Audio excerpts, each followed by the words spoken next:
Hello, beloved You-est You Soul Seeker. I am so grateful to have you here today for your time, attention, and it is going to be so worthwhile. I am thrilled to introduce you to our guest today. She is amazing. You're going to get to meet Lisa Fabrega. She is such a gem. Lisa is a leadership coach who helps ambitious people expand their capacity to handle more growth, wealth, and success. For more than 10 years, she has helped entrepreneurs, corporate executives, Academy Award nominees, and Nobel Prize organization candidates break through boundaries that have been holding them back from their next level. Her signature approach enables clients to reach their highest levels of success and impact. Lisa has addressed thousands of people both on stage as a keynote speaker, as well as when she appeared on podcasts, including the Unmistakable Creative, Her Rules Radio, and Tell Me a Story with Debra Silverman. She's also been featured on CNN, Yahoo News, and the Huffington Post. Lisa splits her time between Florida and California with her two rescue dogs, Luna and Sadie. So cute. We were just chatting before. I just love your energy. I love your whole just outlook on life and what you're up to. Lisa, I am so grateful to have you here today. Thank you so much for being a guest. Oh, it's my pleasure. I'm thankful to be here as well. All right. Well, one of the things where I like to start, this idea of being your You-est you, I think, my sense is, and I know from just looking and reading and getting to know you and your work, is that that living as your fullest potential. I think it's important to talk a little bit about when you were not feeling your You-est you, and maybe you can just tell us a little bit about that part of your life and kind of move us into how you've gotten into this work and why it's so important for you. Yeah, that's a great question.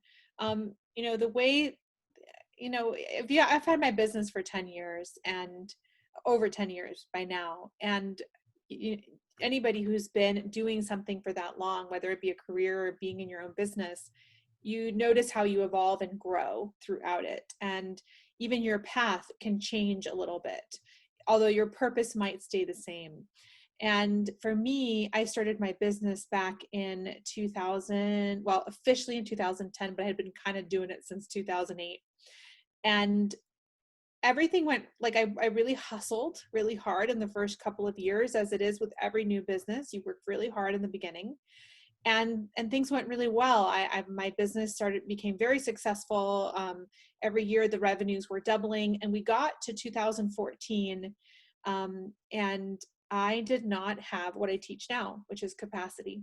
I didn't have capacity to receive and handle how quickly my business had grown, and we had gotten to the point where we had wait lists for our wait lists. It was insane. I mean, we had so many people requesting to work with me. I was like trying to keep up. I didn't know how to select and hire and train the right team to support me on that level that we were getting pushed to with the momentum of the business. And so at that point, I made a series of really stupid decisions because I didn't have my capacity well developed to match the level of growth that I had experienced. And that's an issue that my whole business is based around, because it's a common issue for ambitious people. And it's usually the missing link, and we think we can solve it with strategy. And that's what I did. Is I thought, okay, well, this must mean that I need to get rid of my one-on-one coaching altogether and focus on a $97 product and like building out this whole funnel. And that will solve all of the burnout problems that I'm experiencing. That's going to solve the team problems I'm experiencing. Somehow that's also going to solve the way I'm feeling a little bit like some of my clients are kind of a pain to work with, all the things that I was experiencing. I thought if I can just get this funnel in place, it's somehow going to make all of this magically disappear. So I went forward and did that.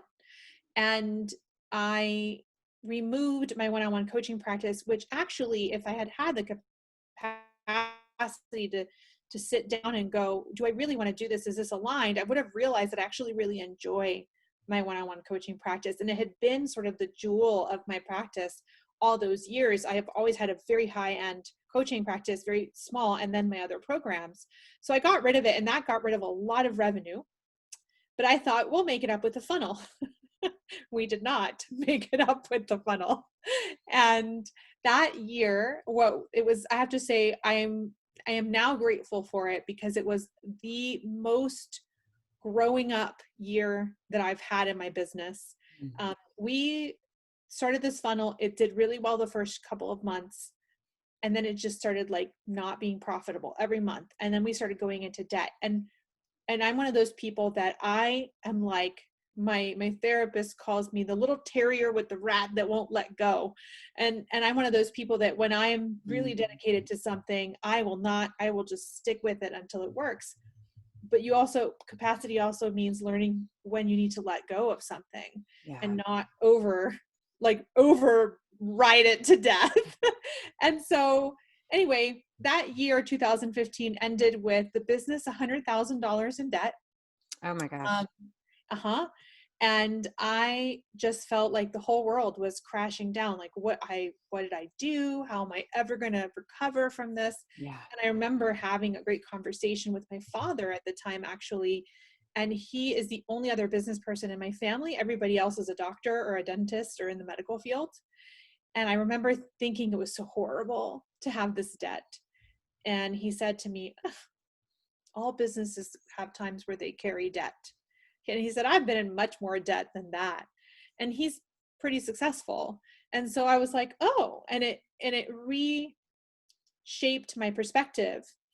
But what I realized is in feeling so low about myself for having made that mistake, and in feeling that helplessness of trying every strategy that I could. I mean, I can't even tell you how much money I spent that year hiring people to fix the problem of why it wasn't working, or maybe it was a business model problem that I was having, or maybe it was that my leads were not good, and it was all strategy focused.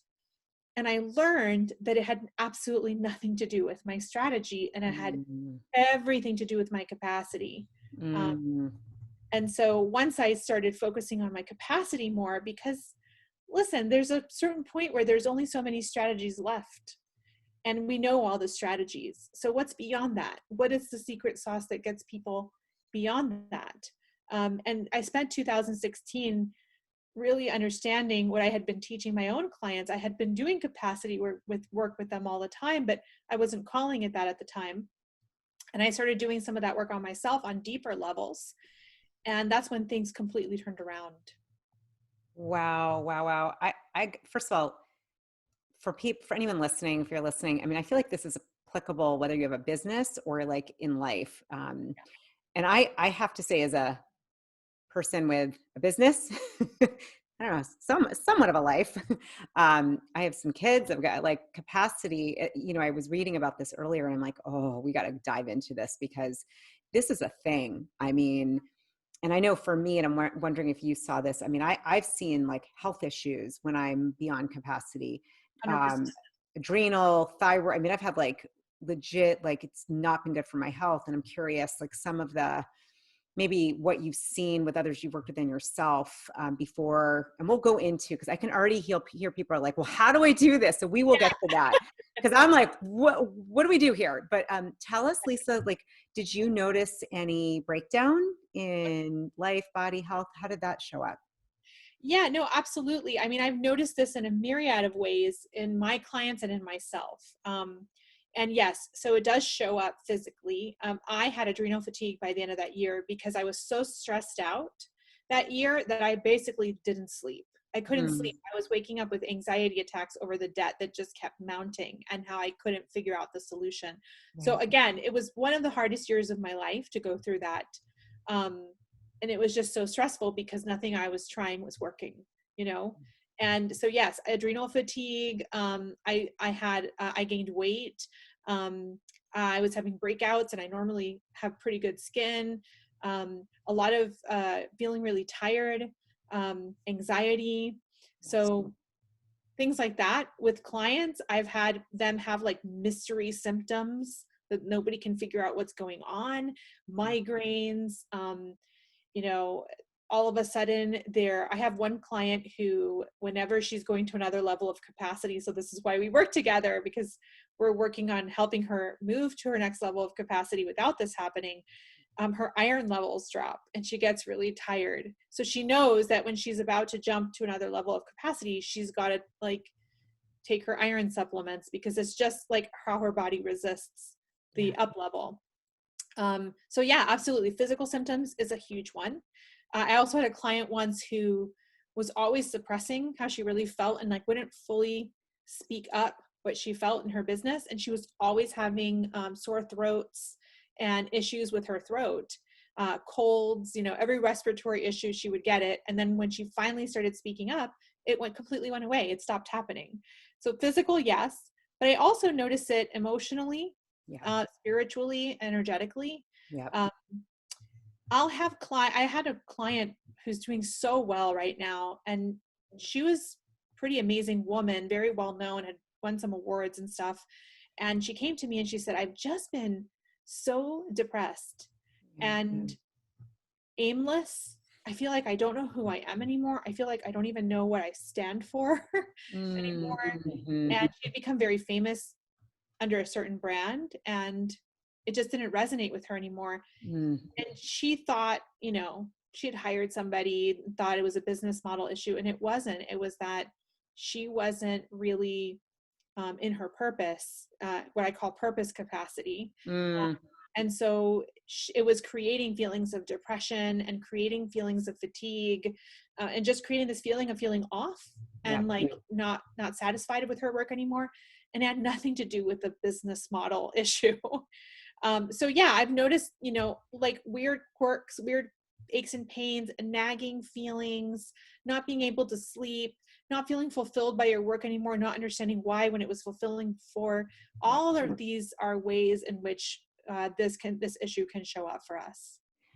This is just such an interesting, profound topic. I'm thinking how I think anyone, you kind of laughed and joked at it, but if you are the overachieving, which I think everyone listening, I always say you're probably an empath, highly sensitive, big-hearted, high achiever.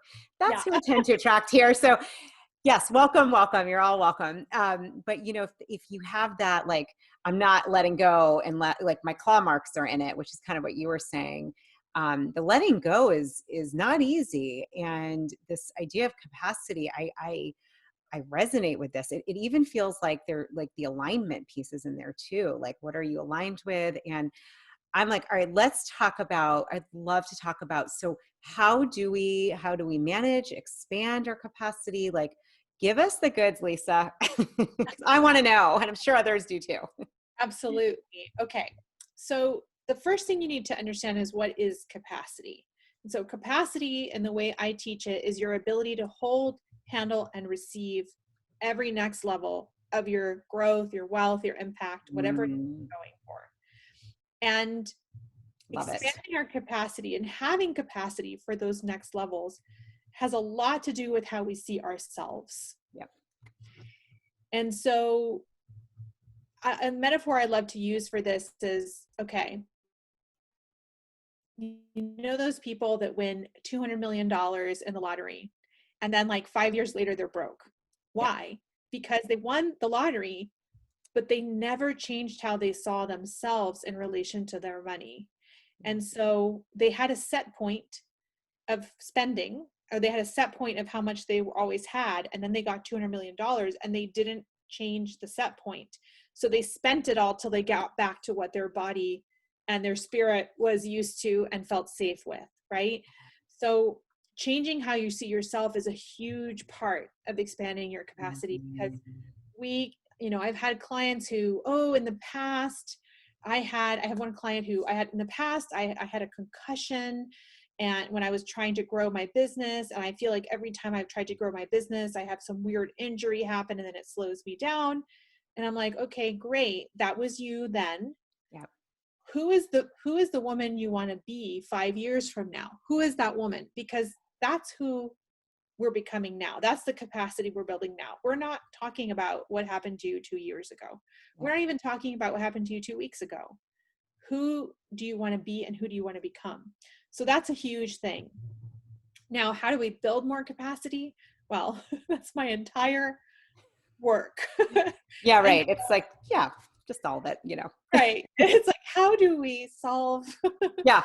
the unsolvable? But anyway, I'll Right. tell you, I've figured out a framework for it, because having worked with so many people over the years, I've noticed certain areas that us empathic high achievers tend to struggle with the most. And by the way, what I want to affirm that you said is that this is not just for people who have businesses. This is for every area of your life. This is for your marriage, for your children, for, your friendships, for your romantic relationships. Like, capacity applies to everything.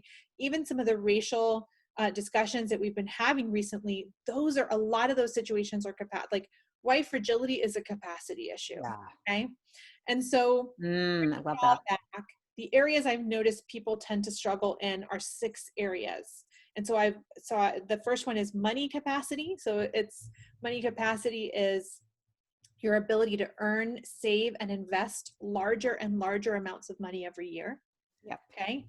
Then you have visibility capacity. So that's you allowing yourself to be fully seen in your work, in your relationships, in your lives. Like, are there parts of you that you hide? I had a client who was a really gifted shaman, and she had a business coaching business, and she never talked about her shamanism. And the year that she finally had the courage to talk about it in her business coaching practice, she had an event that I think she would struggle to just get like 80 people for it every year. The year that she came out as a shaman to her community, she had over 250 people sign up for the event like that. Like, it was effortless. So that's a visibility capacity thing. Are you hiding? Then we have purpose capacity. And purpose capacity is, I call it, your inside matches your outside. So like that client I mentioned who was depressed, and it's because she was doing what other business coaches were telling her to do, which is to show up as, the face of this, but it wasn't really aligned with her purpose, with what she was really here to do. Even though it was the thing that would most likely make money, it wasn't her purpose. So are you in your purpose? What's your purpose capacity looking like? And then embodiment is another huge area that people struggle with in capacity. And that has to do with just handling, it's emotional capacity. It's handling the stuff that comes along every time you grow. So, if you get more visible, Yes. you might get more criticism. You might get more people pushing back. You will get more trolls on the internet. Some people will say nasty things about you. People you admire may disagree with you, right? All of those things, the way we handle that and not allow it to shut us down, not allow it to shape our expression, not allow it to dull the way we're showing up. That's a huge thing. If you are an entrepreneur and every time you do a launch of a product, you have a complete meltdown and half your team quits, you've got an embodiment capacity issue, right? Anything in your relationships, if, I had a client who grew her business to $1 million and then got a divorce because she couldn't show up in her marriage like she was showing up in her business. That's an embodiment capacity issue. So that's your emotional, physical, spiritual capacity. We need that. Like, we need healthy bodies to carry us through into the next level. And then we have our structural capacity. This one people struggle with a lot. These are the foundations that are holding up. It's the scaffolding of your empire, of your house. A lot of people build empires on cardboard scaffolding and then wonder why it can't seem to go. Well, if you don't have the right team to take you to where you want to go, and I don't just mean business wise, at home, who's supporting you? Right? Like, are you doing everything and not asking your kids to help you out? Or is your partner kind of getting by on not doing anything? Or is your cleaning lady, like, a story I love to tell here is I had a cleaning lady and she was like, I'll wash your clothes for you. I don't mind doing that. Like, we can just add it on to my fee. And I was like, okay. But then I was like, don't put the clothes away. I'll put them away. And then I was like, why am I doing that? Because every time she leaves, I'm spending an hour of my time putting clothes away. Right. And so that's a structural capacity. Are your teams in life supporting you to go to your next level, or are they just supporting you where you are? And the final one is your boundaries. Boundary capacity is not walls that we set up to keep the world out. Boundaries are the ways that we make specific requests to the universe about what we're available for and what we're not available for. Mm-hmm. And another thing about boundaries that people miss a lot is that, we set a certain, let's say I set these boundaries. Let's say I set the boundary that no clients can text me 2 years ago. Well, now I want to start a program where clients can text me, but I'm like, oh, but I can't, people can't text me because that's my boundary. Well, your boundaries evolve. Every time you go to another level, your boundaries shift. And a lot of people forget to update their boundaries. And so they enter a new level of growth and impact and exposure with not enough boundaries and get overwhelmed and get emotionally drained, or they go in with boundaries that are too rigid and miss out on opportunities because they're not expanding their boundary capacity. And the last thing I want to say about boundaries that we always forget about is that boundaries are not just about you setting boundaries with other people. It's the boundaries we set with ourselves too. Yeah. And people forget that we have to have boundaries with ourselves, because we have inner teenager parts of us that want to do what they want to do. And we have to have boundaries with those parts of us. If we like to go down a certain rabbit hole of thought that then throws me off and makes me feel terrible for 2 weeks and affects how I show up in my life and my work, I need to set a boundary with myself mentally around that loop of thought that I like to go down all the time. So that's where we start, is sort of assessing yourself in these areas. How are you doing in these areas? Oh, I love this so, so much. Like the whole time I'm like, be calm and be still, Julie, because I'm like, this is amazing. This makes sense. This is brilliant. I love it. This is really powerful, because if we're not, what I'm getting, and we'll get into like the tools of it, but if you're not watching out for, I've seen this personally, especially with the boundaries, right? Of like, I tend to be not on the saying no. Shonda Rhimes wrote the year of yes. I'm like, I need to write the year of no. Yeah. I'm a big like, yes, yay, everything. And it's been, I'm learning it's exhausting. It's exhausting to do that. And so all of these though, and I love, love, love, I believe this, I feel this, I've seen this, and it's really, I think that piece of, as we expand, as those listening, as you expand, whether it's in your business or not, I think what you're saying is, you've got to, like, if you don't look at these 6 areas, you're going to, in a sense, self-sabotage, because you're not set. I almost see it like a hose that has to be widened. Exactly.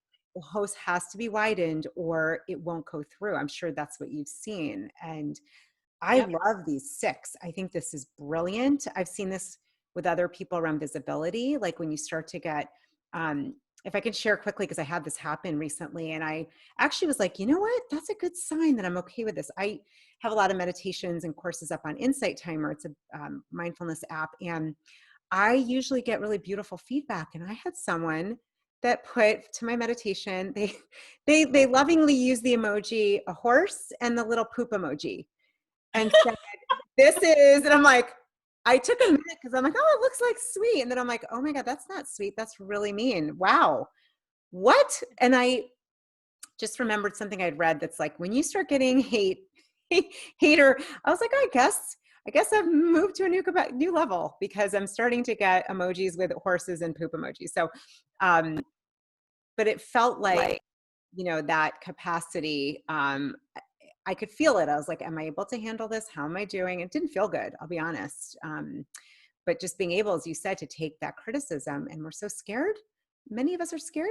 Who doesn't want to be liked? I mean, I don't care who you are. So this is powerful. I love the assessment. So let me ask you, Lisa, let's say, I mean, we could choose any of these, but let's say, for example, with the visibility or with the boundaries, how do you start to, I mean, I'm like in love with this concept because it's true. And I love what you're standing for and doing, because you're helping women to expand who they really are and meant to be. It's like, to be their You-est you, you're helping their capacity. Yeah. How do you, maybe could give some tools and tips how you do that? Yeah. Well, first is where we started, which is you have to assess where particularly you're struggling the most in your capacity. So for me, these are all interconnected. So very often, for example, if I start working with a woman or a man on their visibility capacity, suddenly the money capacity starts to expand too. So the more comfortable they are with bringing parts of themselves they usually hide into their work or into their world, suddenly, let's say if it's work related, they start to make more money, because the parts of you that you hide are often the things that make you the most unique and interesting, Oh, right? beautiful. Yeah. And so they're all really connected. So the first thing you have to get clear on is, yeah, I'm probably resonated with all 6 of these, Right. but where am I most struggling right now? Yeah. Is it visibility? When I heard embodiment, it was like, oh, that's me. That first, it's getting a clue, like where are the main areas that I'm struggling with right now? Because if you focus on the ones you're struggling with the most, the other ones will start to open up as well. So that's number one, is getting honest with yourself and clear about where the capacity issue actually lies. So a lot of times people will say to me like, oh, I have a money issue. And I'm like, you don't have a money capacity issue. You actually have a visibility capacity issue. And that's Mm. what's causing the money problem. So getting clear, that's the first thing. Yeah. In terms of expanding your capacity, how to do that, well, it depends on what capacity you are struggling with. Yeah. That's also such an individual thing. You know, I've had clients that, Yeah. you know, I had a client who had a visibility issue, who wasn't showing up. She's an incredibly gifted artist, and she wasn't showing that in her work at all. She was doing like weight loss coaching, which was completely out of alignment with her purpose. And as we started looking at, okay, well, why are you not showing this? Like, why is this hiding inside of you? Why is it not being seen by other people? Mm-hmm. Or why are we not incorporating this into your work? Why is this not becoming part of your brand or whatever? She realized that she had this memory from when she was a child, that her mother was a very talented artist, and her mother had passed away when she was young. And she felt like, she didn't even know this was inside of her.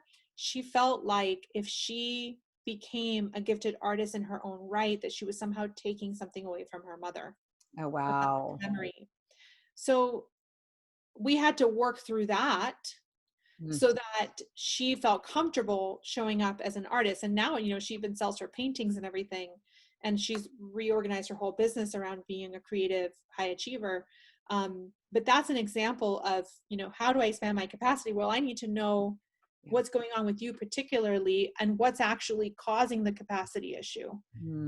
You could be trying to throw strategy at something that has nothing to do with the strategy, and has everything to do with clearing some stuff from when you were a child, or having a frank conversation with somebody that you've been avoiding that would just open up so much more space, or firing a client, or breaking up with somebody who is just not aligned, or breaking up with a friend who you always have to be in weird one up, one down dynamics with in order to get along with them.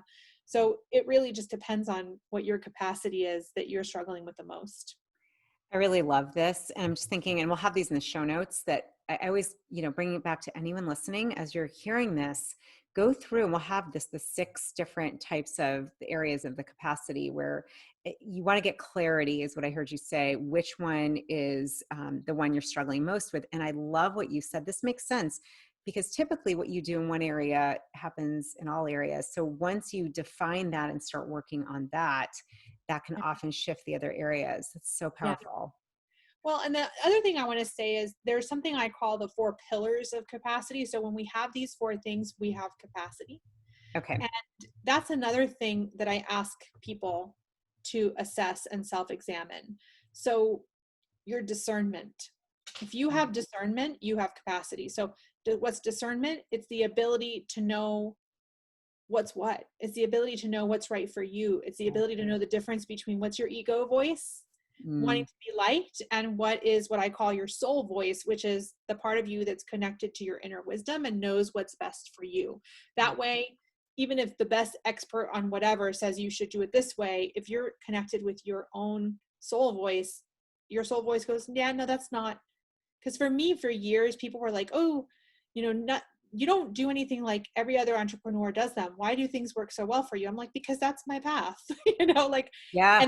and the time I tried to do a $97 funnel, Right. it went down the toilet. Yeah. So, It didn't work for you not to listen to your right, soul voice. You have that example. Right. right. So then Yeah. discernment, like, do you have the ability to differentiate between your soul voice and like everybody else's voice? And then your sovereignty is a huge one. Sovereignty is feeling confident in your decisions and your choices. Mm. How sovereign do you feel? Do you really feel like the choices that you make are coming from that inner wisdom, and which best what's best for you in your life, in your relationships, in your work? Equanimity is a huge part of having capacity and growing your capacity. So equanimity is the ability to stay calm and centered when there's chaos all around you. So if you easily get influenced by chaos, like this pandemic, when it broke out, it was an equanimity tester. Yeah, And totally. I'm sure you saw, I saw it too. I saw some people who call themselves leaders, and I'm not being critical. I'm Yeah. just pointing out, I'm a truth seer. So I'm just going to point out what I see. I saw a lot of people who call themselves leaders acting like Chicken Little Yeah. and freaking out and not showing up for their communities in a way that the communities needed them to show up. Yeah. And so that's a test. That leader is performing capacity. They don't actually have capacity. So equanimity, and then boundaries. We talked about boundaries already as another way that you build your capacity. But again, what boundary is right for me?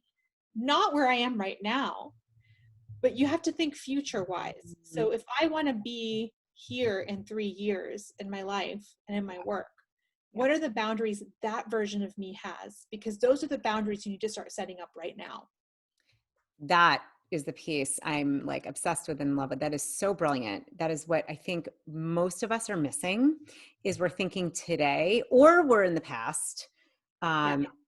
And so I love that. I've done that a little bit, but I'm like, oh, I need to do this with everything. And so if you're listening, as you're listening, do this. Think about what you're saying. I think Lisa is your future self, that future self that you want to live into.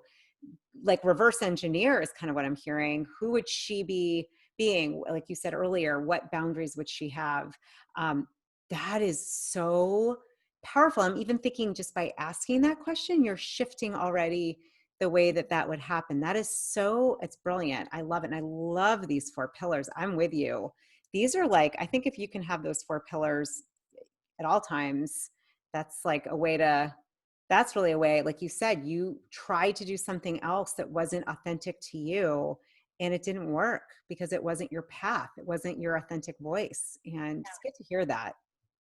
Yeah, I will tell you, literally none of the things experts have Yes, I me to get do it. have ever worked for me. People No, hear this because Lisa, you've built a beautifully like impactful, successful business. I want people to hear that. Listen to her again. Okay. Say that again, because I think that's so powerful. You do not follow the rules because they haven't worked for you. I think that's what you were saying. yeah, and I think sometimes we think, oh, but like they should be working, so let me try to kind of fit myself in to make them work for me. And then that actually causes your progress and your growth to slow down, Yeah. because that is, even though it might be mainstream and it might work for a ton of people, you have to understand that it doesn't work for you. And when you really get that, then you have the freedom to start making choices that are actually aligned with what does work for you. You don't have the clutter. And an analogy that you use that I use all the time, so I love that you used it, which is the container, right? And actually I got this, it's not original for me, it's from a preacher that Oprah had on when she was doing one of her tours. Oh, cool. Yeah, and he was talking about, when he said it, I was like, that's capacity when he said it. And he said, you are a leader person. Like, you are a person that holds a leader. Yet you're trying to take advice from people who can only hold a pint. I think I heard this. Did he talk about a giraffe maybe or an I animal? don't remember. All I right. just saw that one snippet and I was Okay. like, yes, when he said that. Yeah. So it's like, Yep. first of all, you might be a leader and taking advice from people who can only hold a pint. So you shouldn't be taking advice from those people. Right. And number 2, if you want to hold a leader, you have to start thinking and being like a leader and expanding your life to hold a leader Yeah. instead of thinking and acting like a pint. Oh, I love that. So I have, it's maybe more personal, but I'm curious because I can just like, I'm sensing everyone listening is like, okay, can you tell us about how do you, like maybe how you've expanded your own capacity? What do you do? How do you like, what are you doing now? Who is that future person that you see yourself that you want to be living into? I'm just like chomping at the bit to know. I'm like, okay, who are you in 3 years and how are you working this? Because I know if you're doing this work, which you are, you have to be applying it. How is that happening, showing up for you? Well, for me, I'm always thinking of everything through through those six capacities. I really do. Like I look around the world and I go, that's a visibility capacity issue that's happening right there, right now. And oh, look at that person. They have a money capacity issue. And I see everything through that lens. So I see myself through that lens too. And I'm constantly assessing, like where are my capacities?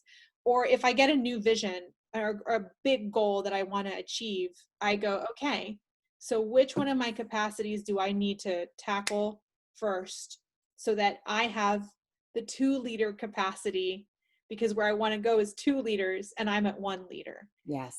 So just by asking myself that question, it starts to open up, like, what do I need to do? So for example, I'll give you a great example. I have a certain vision um, for where I want to be in a couple years. And I started thinking, okay, so part of that is expanding my money. My money capacity is pretty damn good, but I'm endlessly ambitious. So I want to expand my money capacity container even more. So there is a house at my home in California in the same canyon that I saw for sale. And it was like $8 million. Right. And, like my current version self wouldn't be buying an $8 million house, but I want to be the person that buys an $8 million house. Right. And so I called the realtor, I made an appointment and I showed up, and I didn't show up like, oh, I'm kind of embarrassed that I'm here because you might see that I don't necessarily have $8 million in the bank right now. Like I didn't show up with that energy. I told myself, this is your chance to expand your capacity and be the woman who buys an $8 million house. And so I showed up like the woman.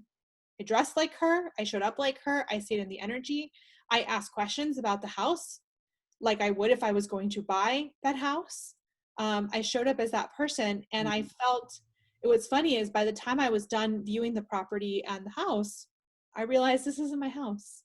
Oh, And it wasn't about like, oh, but it's the house everybody wants. It was, I can make a sovereign choice right now mm, that I don't care if this is the house everybody wants. It's not my house. mm. I don't feel, it's not the house I would buy for myself.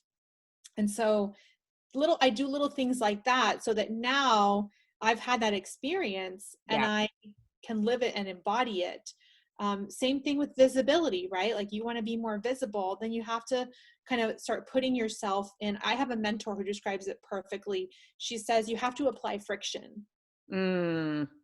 And so me setting the appointment with that like super fancy realtor to see the house was me applying friction to that vision and going, hey, universe, I'm ready for this expansion. And in doing that, like I've already expanded my capacity.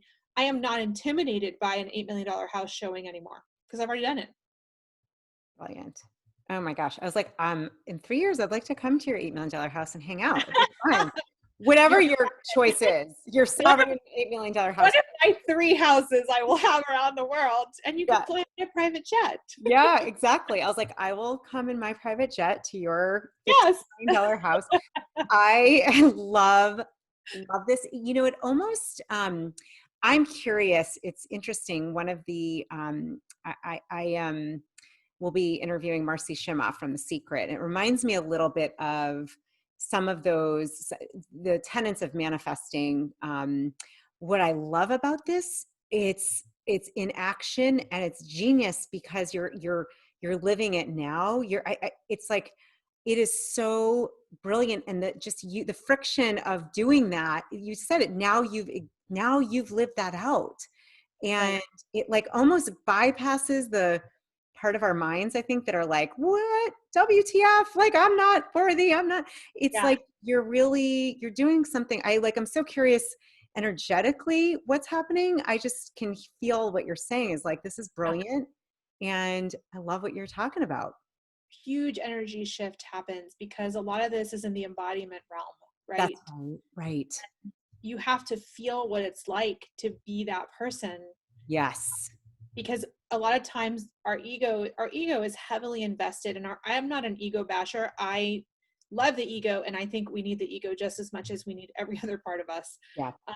But like our ego is, what we have to understand about our ego and the way it's designed is that it's there in our brain because Yeah. it's designed to keep us alive. And so ego will always choose what's comfortable and what it knows because it can predict what will happen, Yeah. and it makes sure you're not going to die, right? Because it knows what will happen. Fair But enough. growth, exactly. Yeah. Like growth is going into the unknown constantly. And Yeah. so ego is always going to fight that. So a way to buy I'm a huge fan of not constantly, like sometimes I have clients who are like, well, let's talk about when I was 3 again. I'm like, let's not. We've Yeah. talked about that 20 times. Now let's just do something to Yeah. create a physical shift in your body so that you now feel safe physically, and your ego realizes you didn't die by going to see the $8 million house. Yeah. You're alive. So now you're like teaching your ego that it's safe to move in that direction. So I'm a big fan of shortcuts I love it. because I think sometimes we get stuck in processing too much. Yes. And sometimes there's no amount of mantras and exploring your inner child Yeah. that's going to help. Sometimes you just have to go and do the thing. And maybe you can do it in baby steps, right? I'm a big fan of baby steps. I'm a huge leaper, and that's just my personality. So for Yeah. me, it was like $8 million house right away. But take baby steps to establish safety for your ego, so your ego doesn't put on such huge brakes. This is so good. I'm like, I'm having a hard time wrapping this up because I'm like, I love you. What you're doing, what you're talking about. I know this works. And I'm thinking the question really, I think, as you said this earlier, it's about changing how you see yourself. But you said this, who do you want to be and become? And when you ask yourself that, and then you figure out that first priority of the 6 types of capacity where you're really needing help, then you can start, like I would imagine, journaling, vision boarding, like really getting that. And then you can start to come up with ways to live into that, whatever the capacity is. Yeah. Like you said, the $8 million house. I love this because it's so actionable, and it shifts your energy. I can tell right away what you're saying with the house. This is so well. Before we wrap though, you do have a story. I mean, I read and I love, by the way, you're such a good writer. Like, side note, love your writing. You guys need to, like, we'll have links. You need to read Lisa's work. I was like, I feel like I've known her my whole life, which is a sign of a good writer. But you were telling your story about all these different things in your life that had happened and what some of the gifts were. And one of the ones that stuck out was the house that you got in California. That Yeah. story. Of how I ended up at the house in California. Yeah. Will you share that really briefly? I love that story. Yeah, I actually had a vision of this house, gosh, like maybe 5 years. No, earlier than 5 years ago, because I've been here almost 5 years. Um, Gosh, maybe 10 years ago, I thought to myself, I'd like to live in a place part-time in a place that has ocean and mountains. And I would like for it to feel like Italy. My favorite places: Italy, Santorini, France, and Panama, which is where I was born and grew up, right? Nice. And then I just forgot about it. And a series of events happened, and I had moved back near my parents' neighborhood in Florida because my grandmother was ill and she lives in their neighborhood. I wanted to be near her. And I had been kind of nomadic up until that point. And I came to a series of realizations of some very toxic dynamics in my family. I knew I just needed to get out of there because it was not good for me to be in those dynamics. And so I was on a plane to France, and I was just scrolling through Facebook, and all of a sudden I saw this post from a woman that I'm not really that good friends with, just friends on Facebook, about how there was this house available that her mother had rented. And long story short, within 2 weeks, I was on a plane. I forgot that Oprah lives in Santa Barbara, and Oprah is like my hero. Oh, yeah. She is Sister, my everything. I'm with you.